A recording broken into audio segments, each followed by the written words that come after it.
freedom is not free. Every day people die for freedom. Freedom is not free. And these two guys, these two men died just so we could have basic rights, just so I could walk down the street and not be harassed and be able to, you know, do normal things like everybody else. These were the watchmen of the time. Right. They came and they risked life. Right. When you told Martin, if you go out and speak to your people, you're gonna die. Martin still had the determination to die for what he was going to say. They told Malcolm the same thing. If you go out and speak to your people, you're gonna die. But they had determination to look death in the face and say, I'm gonna speak in spite of. That's right. And when you can get into your true nature, you look like Woo! You act like Malcolm, and you look like Martin, and you act like Martin. You ready to die for what you believe in because you know there's no greater cause than for you to be the greatest human being that God placed on this planet. That's your Malcolm. That's your Martin.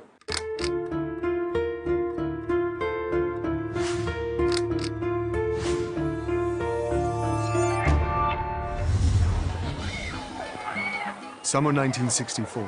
New York is in the grip of rioting. Clashes between white police and inhabitants of black neighborhoods have turned violent. 10 years of struggle for civil rights have not brought an end to the injustices and racism suffered by black Americans. Anger boiled over after a police officer shot dead a black teenager.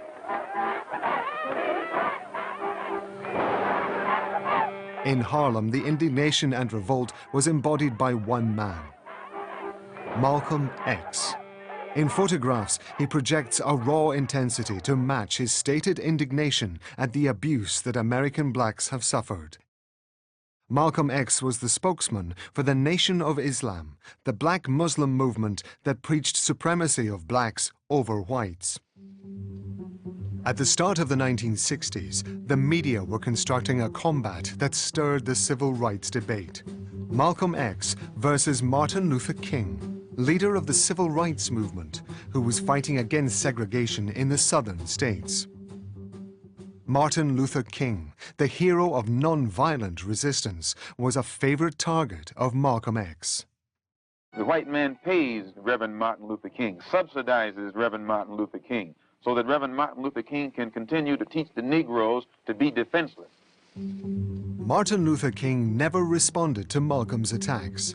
He never agreed to debate with him. The only time they ever met, in Washington, the two men shook hands but barely spoke to each other. But one photo remains etched into memories, an image that brings together the two opposing dreams of the black cause. Ain't gonna let nobody turn me round, turn me round, turn me round. Ain't gonna let nobody turn me round. I'm gonna keep on walking, keep on talking, walking up to freedom's land. The civil rights movement was a singing movement.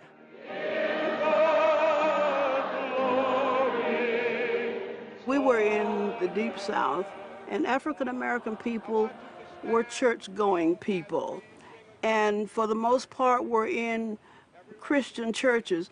One thing Martin Luther King brought, he too was a preacher, Baptist preacher. A message he brought was, we must take the church out of these four walls. That's a direct quote from Martin. Martin Luther King underwent his political baptism in Alabama, one of the most racist states in the South, where many whites continued to behave as if slavery had not been abolished a century before. In Montgomery, King organized a campaign to boycott the buses. It was the start of a major struggle against laws that kept whites and blacks apart in public areas and that denied blacks their right to vote. We don't not only have a right to be free, we have a duty to be free. Yeah. And so when you sit down on the bus and you sit down in the front or you sit down by a white person, you're sitting there because you have a duty to sit there, not merely because you have a right. You have a duty to sit there because as long as you sit in the back, you have a false sense of inferiority. And so long as you let the white man sit in the front and push you back there, he has a false sense of superiority. King was working to take down signs that prevented black people from riding buses where they wanted to, and to ride in train, public transportation, preventing them from voting, and all of those things that black people were prevented from doing in the South. But in the North, blacks have always could vote. But as Malcolm said, you may have the vote, but you end up voting for nothing because they've already decided that you're not going to have any power.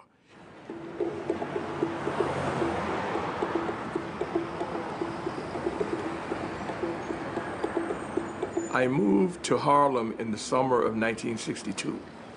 And I moved in on a Friday night. Saturday morning we got up, instead of unpacking all of that, we decided we were going to walk down the main street in Harlem, which was Lenox Avenue, which is now Malcolm X Boulevard, and see what, and just look at the community. When we got down close to Lenox Avenue, we saw a crowd gathering. So we said, what's going on? And they said, the Malcolm X is going to speak. We'd heard of him, you know, the boogeyman, he was the boogeyman, and bleeding violence and shooting, killing white folks and all that kind of stuff. But that's mainly what we had heard. So we said, let's hear what he's got to say. It is time for you and me to see for ourselves. It is time for you and me to hear for ourselves. And it is time for you and me to fight for ourselves. We don't need anybody today speaking for us, seeing for us, or fighting for us. He spent a lot of time talking about the psychological attacks of white supremacy, the attacks on our minds.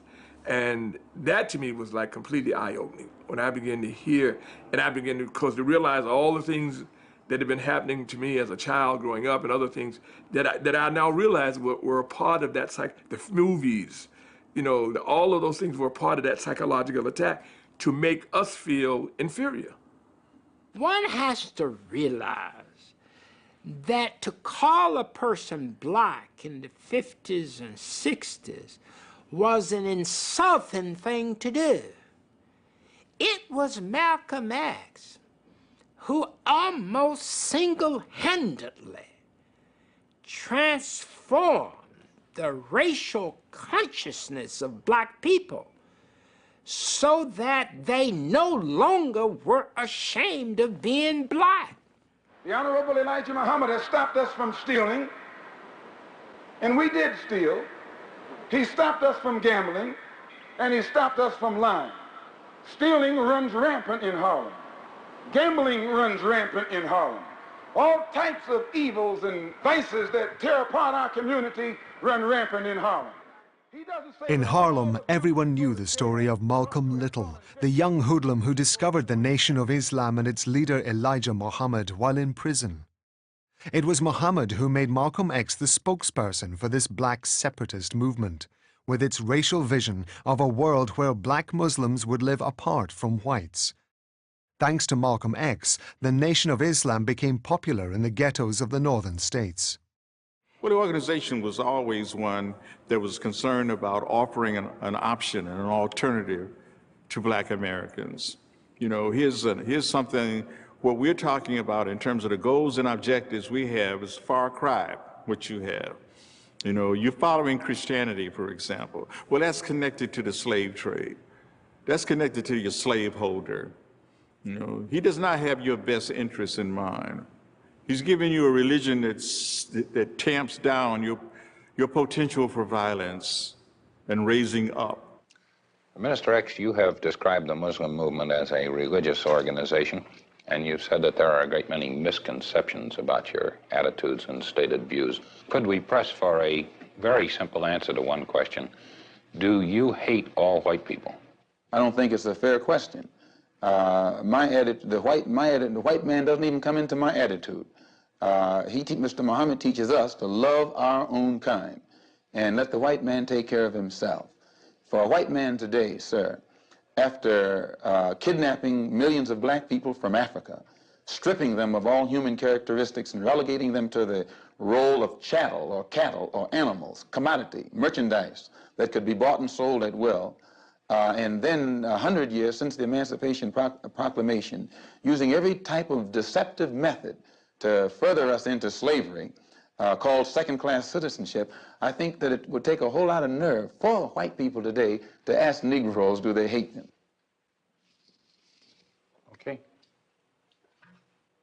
Malcolm spoke to the white media, but he was not trying to convince the white media that what he was saying was true, because he knew that they were going to distort what he said. But King, on the other hand, an artist of the spoken word, he was always trying to get the attention of the media, to use the media to support his nonviolent approach to social change. After seeing the repeal of segregation laws on the Alabama buses, King pursued his action in other states of the South. He emerged as the leader of the civil rights movement. We do not want to wait 50 years for our rights. We don't want to wait 25 years for our rights. We don't want to wait 10 years for our rights. We want all of our rights. We want them here, and we want them now. This is the meaning of the revolution.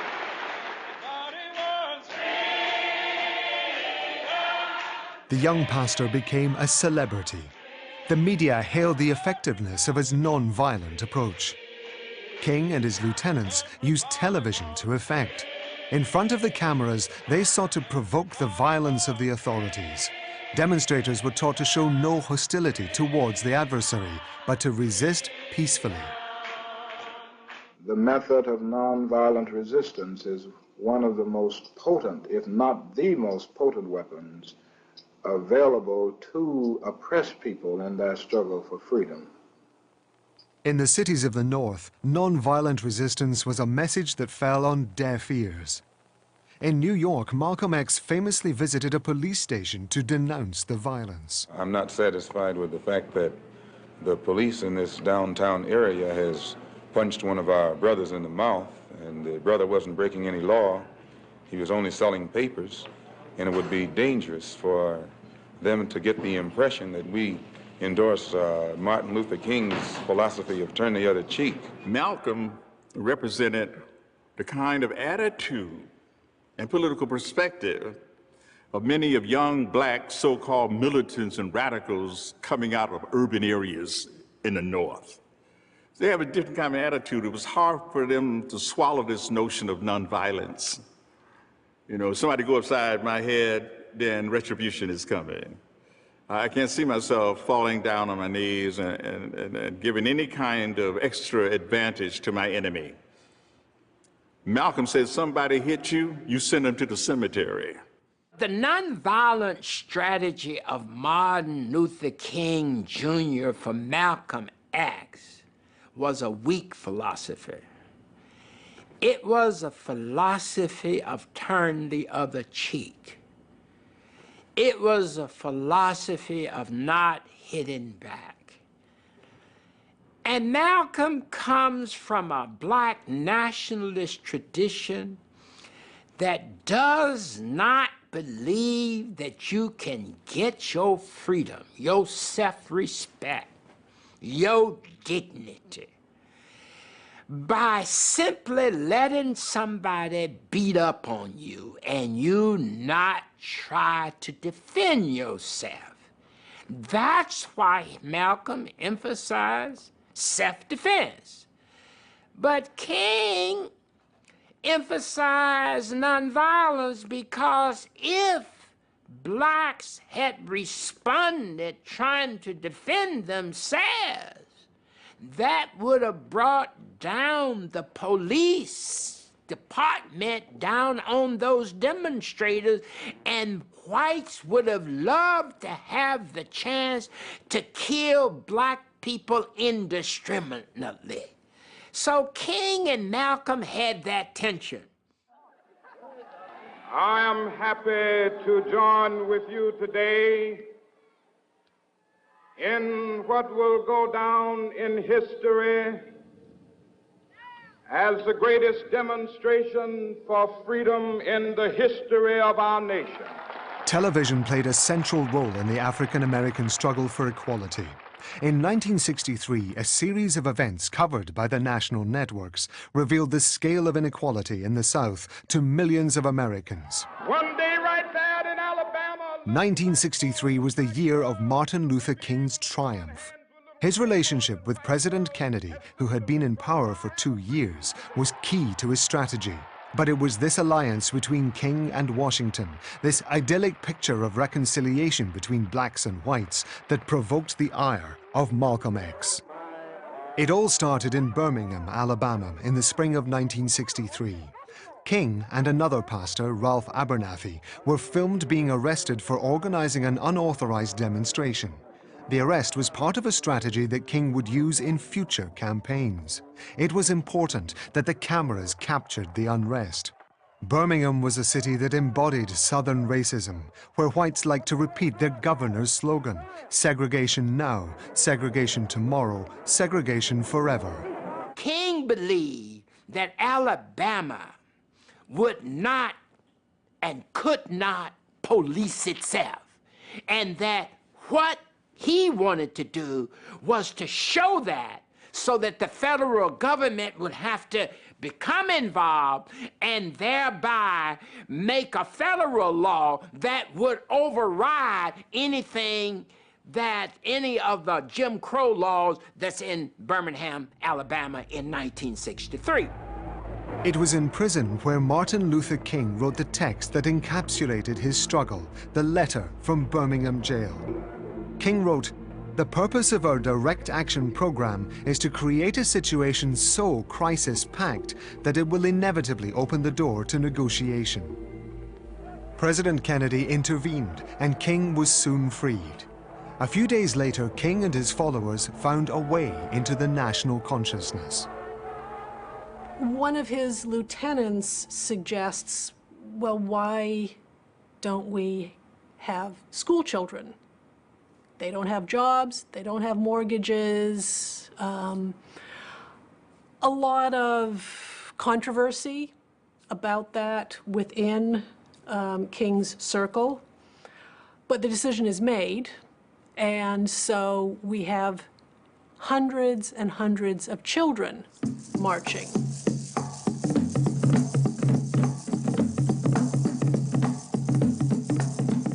And that's also the moment when Bull Connor, the public safety commissioner, decides to bring out attack dogs and high-powered fire hoses. Those pictures go around the world.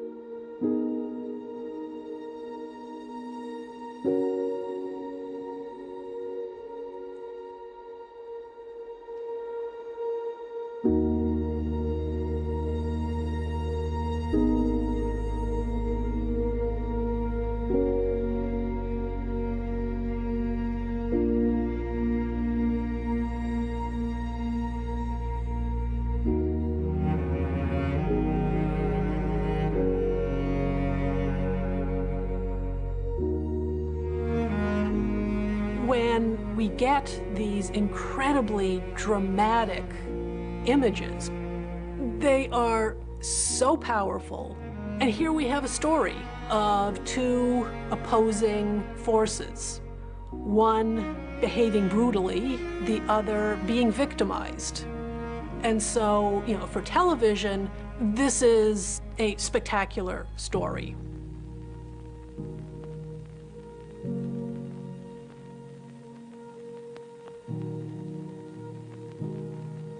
Malcolm X is quoted in the media being very, very critical about King and the movement allowing children to march and be arrested and be brutalized. That was our main criticism of Birmingham. I mean, the fact that that children were being put in this, and from what I understand, even some of the King people kind of, had a problem with that. Initially they had a problem with that. Interestingly, it's at that moment that the coverage of King starts to change, because very shortly after this particular campaign, it's called the Children's Campaign. Very shortly after that, the white power structure in Birmingham basically collapses, agrees to King's demands. The media coverage of King then very quickly changes. He's not the militant anymore. He's the hero. 2 days after his victory over the local authorities, Martin Luther King was the target of an attack. Several buildings were burned down by white extremists, leading to riots in the black community. In the face of the unrest, John F. Kennedy sent the National Guard to the outskirts of Birmingham. In Harlem, Malcolm X gave full voice to his anger. We are not integrationists, and we believe that you're a fool to try and mix with someone who doesn't love you. Well, that doesn't mean that we in any way condone what those crackers are doing in Birmingham, Alabama. Our people should know better, and it is no accident that as long as the dogs were biting Negro women, Negro babies, and Negro children, Kennedy said nothing. It was only after the Negroes began to strike back. It was then that Kennedy called in the army. So don't you be fooled by Kennedy. Don't you be fooled by these Uncle Tom Negro preachers. When the dog attacks you, you get that dog, two-legged dog or four-legged dog. Thank you. After the events of Birmingham, Martin Luther King and Malcolm X were interviewed a few days apart for a program about the race issue. Brings us an interpretation. It was an opportunity to share their opposing visions for the black cause. Malcolm X has said of your philosophy that it plays into the hands of the white oppressors, that they are happy to hear you talk about love for the oppressor because this disarms the Negro. Well, I don't think of love as, in this context, as emotional bosh. I don't think of it as a weak force. But I think of love as something strong and that organizes itself into powerful direct action. And I think some of the criticisms of nonviolence, or some of the critics, fail to realize that we are talking about something very strong, and they confuse non-resistance with nonviolent resistance.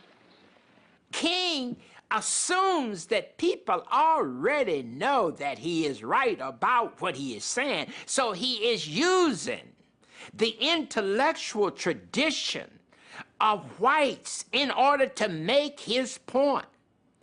Malcolm does not use the intellectual tradition of whites to make his point. Malcolm uses the experiences of black people in the ghetto, the people that he's talking to. Reverend Martin Luther King preaches a doctrine of nonviolent insistence upon the rights of the American Negro. What is your attitude toward this philosophy? The white man pays Reverend Martin Luther King, subsidizes Reverend Martin Luther King, so that Reverend Martin Luther King can continue to teach the Negroes to be defenseless. That's what you mean by nonviolent. Be defenseless. Be defenseless in the face of one of the most cruel beasts that has ever taken the people into captivity. That's this American white man.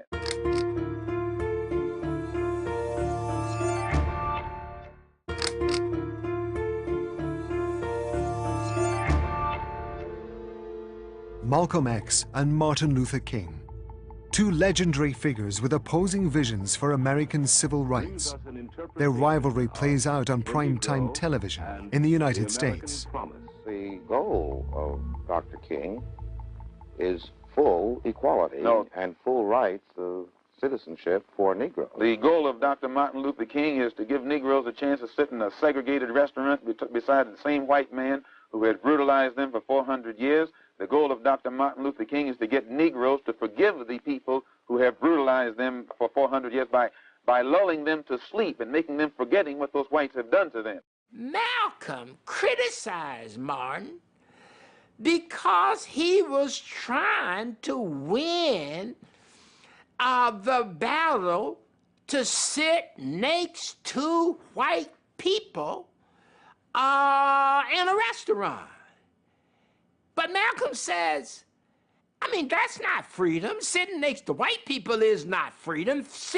What's freedom is black people having their own self-determination where they can buy their own restaurant and they don't have to worry about whites not serving them. June 11, 1963 marked a major victory for King and his movement. President Kennedy gave a televised address in which he presented the plight of Southern blacks as a moral crisis affecting the whole country.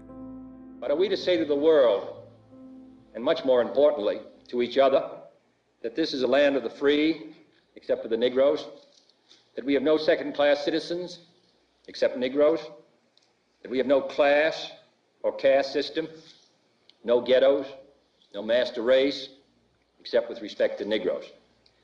Now the time has come for this nation to fulfill its promise. The events in Birmingham and elsewhere have so increased the cries for equality that no city or state or legislative body can prudently choose to ignore them. A few days later at the White House, civil rights leaders submitted their plans to the Kennedy administration for a major political rally in Washington. Their aim was to draw attention to the injustices that continue to affect 20 million blacks. The administration was afraid the unrest would spill over onto the streets of the nation's capital. King reassured the White House, and the event took place, but on the terms set by Kennedy.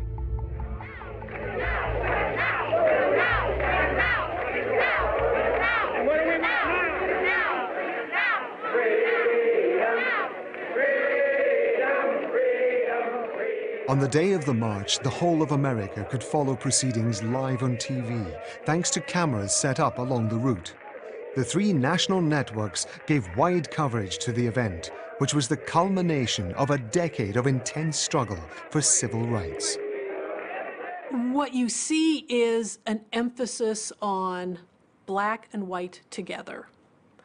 The march was about 3/4 African Americans, 1/4 white. But if you look at the coverage, you would think it was almost 50-50.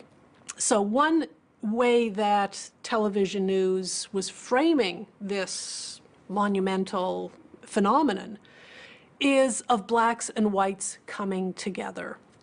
You see images of marchers, and the emphasis is always on dignity. So you see these framed portraits of marchers. You know, the TV cameras are always looking for well-dressed marchers, and this was part of the organizing of the march. Wear your best clothes, right? You're going to be seen by the nation. So the impulse seems to be, on the day of the march, to portray this for television viewers as non-threatening, as, you know, this is the ideal. This is what integration looks like. To me, it was almost like a picnic. It had almost like a picnic-like atmosphere to it. I was just like totally unimpressed. And although I was, you know, I had already accepted Brother Malcolm's interpretation of the event from listening to him speak, but to me it was. When I was there, and I was saying to myself, why would anyone object to this? This is a great coup for the Kennedy administration. Makes them look as though they're doing something, and something major is going on. Because I have a dream. My 4 little children will one day live in a nation where they will not be judged by the color of their skin, but by the content of their character. I have a dream today. Now you have 250,000 people, you know, gathered in one place, seemingly on the same page, seemingly there to idolize the kind of iconic value that Dr. King represented at the end. And even the people who organized the march recognized that King would be the centerpiece.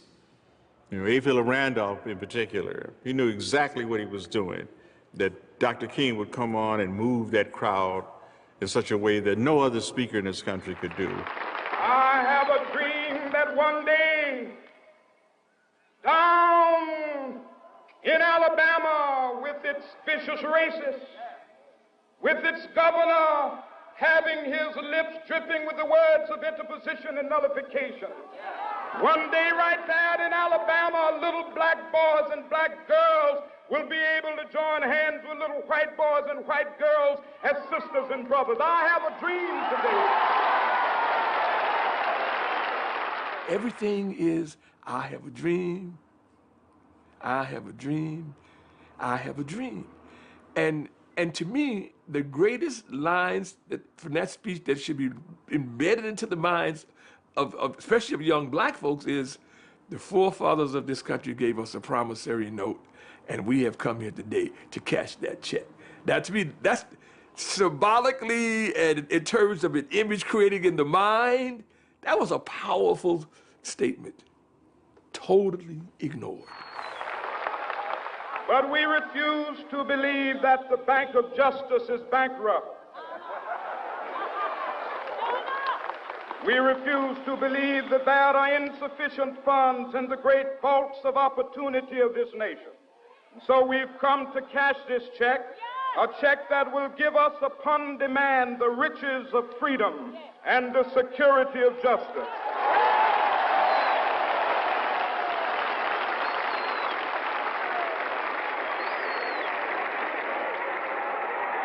For Malcolm X, the March on Washington was an event to be rejected. In a famous speech, he attacked what he called the farce on Washington. Same clique that put Kennedy in power joined the March on Washington. It's just like when you got some coffee that's too black, which means it's too strong. What you do, you integrate it with cream. It used to be hot, it becomes cool. It used to be strong, it becomes weak. It used to wake you up, now it'll put you to sleep. This is what they did with the March on Washington.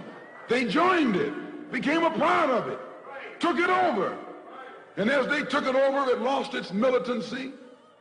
They ceased to be angry. They ceased to be hot. They ceased to be uncompromising.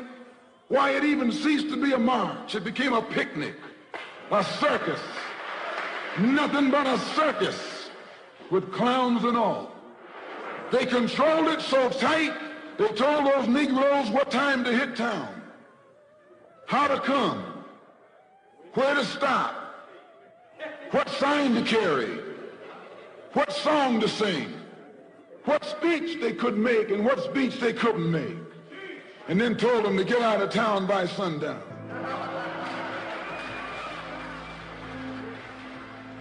The March on Washington sealed an alliance between King and Kennedy.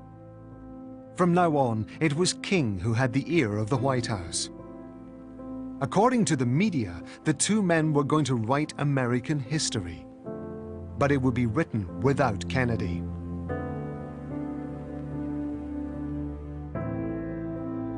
Monday, November 25th, 1963. America is in shock following Kennedy's assassination as the nation watches his televised funeral. King and the Black Cause have just lost their most powerful political ally. But Malcolm X upsets the mood of mourning. When Kennedy is killed, because the grief for the nation was so intense, any quote or soundbite that seems to be critical of Kennedy is just not going to be tolerated. Malcolm X, second in command of the Black Muslim movement, expressed joy at the assassination of President Kennedy at a Manhattan rally last Sunday. Malcolm said that the killing of the president was an instance of the chickens coming home to roost. He added, and we quote, "Being an old farm boy myself, chickens coming home to roost never make me sad, they always make me glad." In Chicago today, Elijah Muhammad, the leader of the anti-white Muslim movement, suspended Malcolm X and disavowed his statement. You know, you let the chickens out in the morning, they go around, and they always come back in the evening. What chickens coming on loose basically was the same as saying, what you reap is what you sow. And Brother Malcolm's position was that the Kennedy administration had allowed all of that violence to occur in Birmingham and other places, and had not done very much about it. But the way that the media, of course, takes up that quote is Malcolm is saying Kennedy deserved to be shot.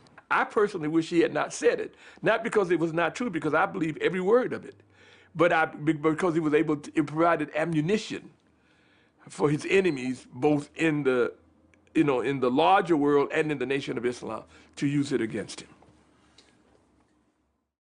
After 3 months of silence imposed by Elijah Muhammad, Malcolm X was finally banished from the Nation of Islam. From now on, he had to speak for himself. Do you consider yourself militant? I consider myself Malcolm.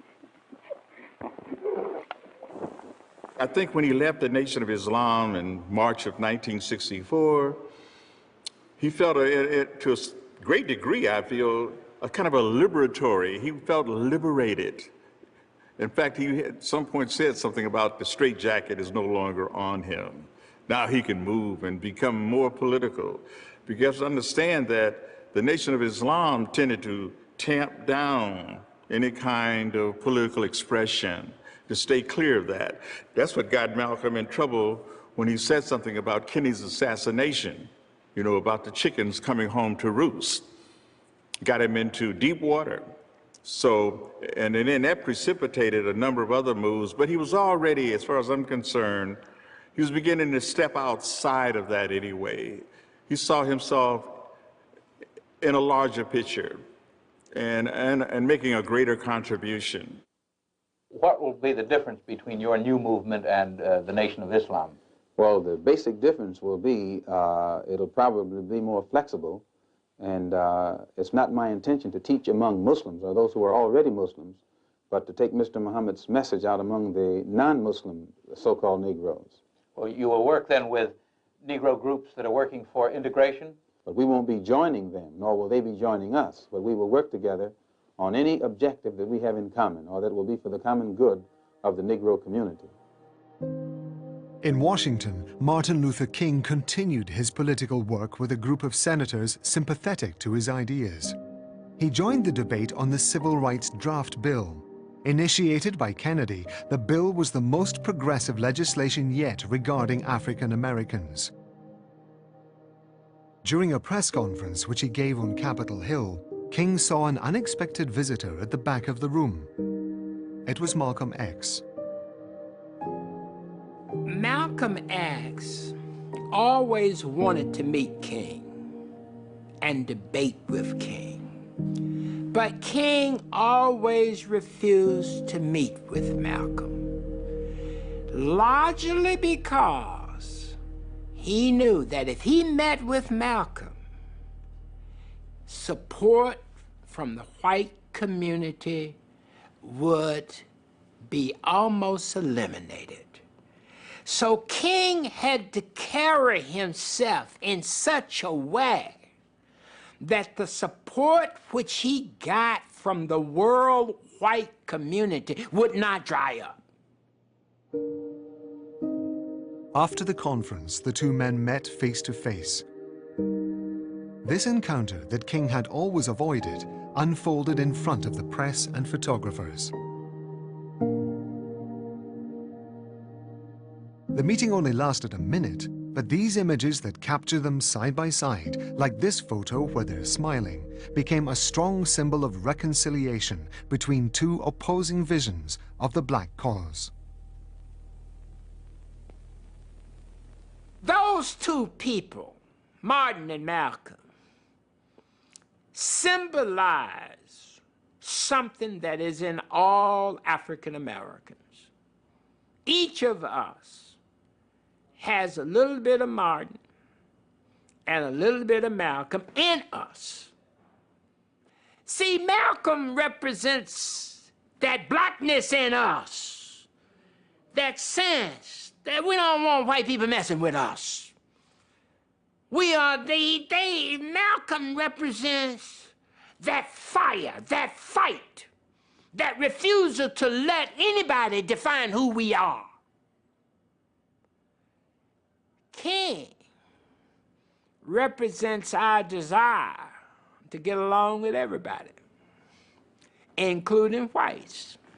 Our desire to want to create a society for all people, defined by nonviolence, love, and care for all people in the society. On July 2nd, 1964, the Civil Rights Bill was signed at the White House. What King saw come into being that day was a federal law that punished all racial discrimination in the U.S. He appeared alongside President Johnson as a victorious hero. At last, this law was Washington's response to King's dream. A few days later, America was caught up in another crisis. Following the acquittal of a policeman who had killed a black teenager, riots broke out in New York. For 2 days and nights, violence reigned in the black neighborhoods. King's lieutenants tried to ease tensions, but to no effect. Please go home and protect the dignity of our Harlem community.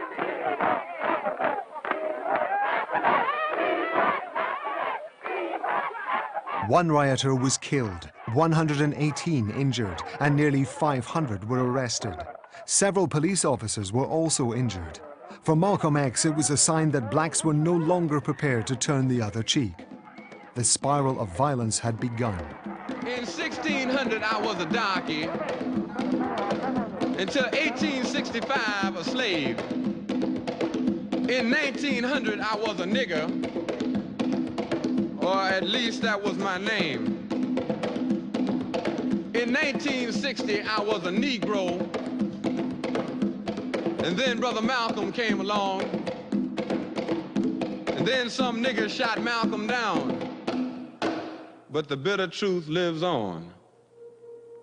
On February the 21st, 1965, Malcolm X was assassinated. At the start of a political meeting in the Audubon Theater in Harlem, 3 men shot him at close range. One of the killers, a member of the Nation of Islam, was arrested the same day. His violent death abruptly ended one of America's most famous political debates.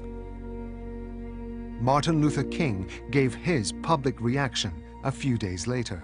I think Malcolm X did serve a role. I think he played a role in pointing out the problem, calling attention to it. But his great problem was an inability to emerge with a solution. He had slogans that were catchy and that people listened to. But I don't think he ever pointed out the solution to the problem.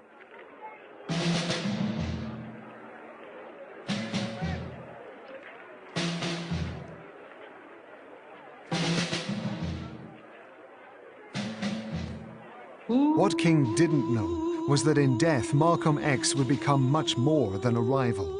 He became a memory, the revolutionary consciousness for a generation of young blacks. Word of his death spread through the ghettos and resonated like a revenge on King.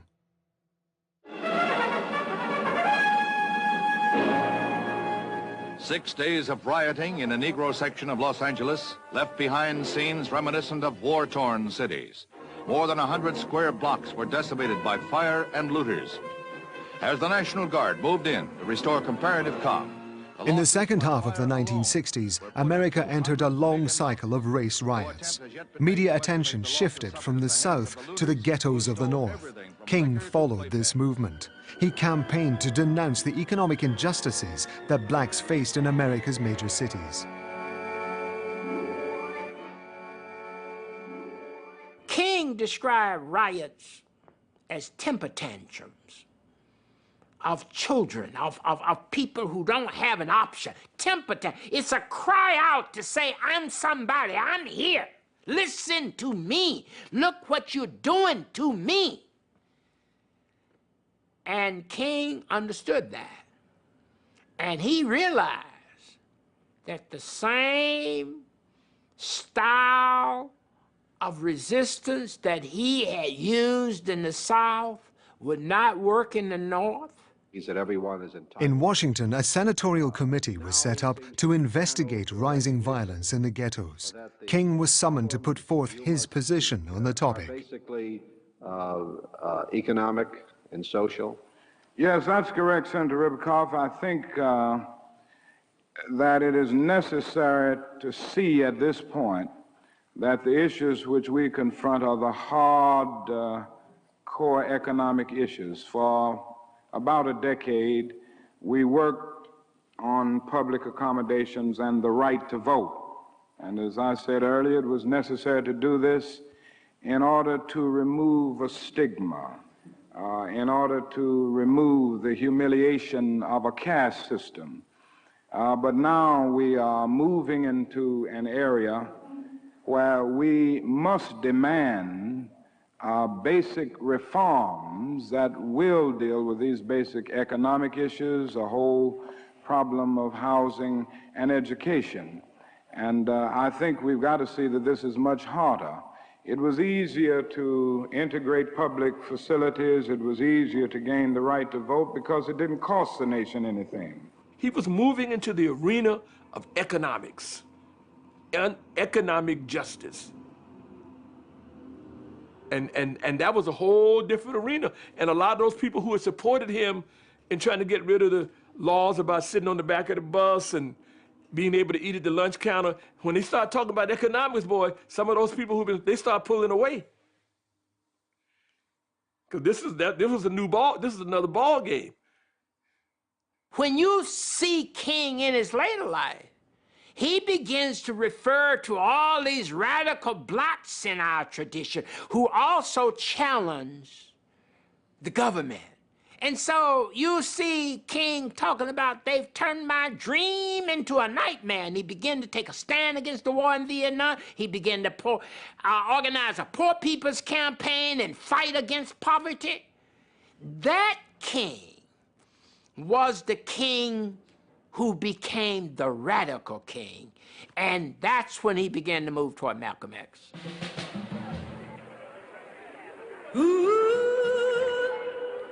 On April 4th, 1968, Martin Luther King was assassinated in Memphis. A few days later, at his funeral, the black community was not only mourning its national leader. 3 years after the violent death of Malcolm X, it was laying to rest the two dreams that had shaped the history of African Americans.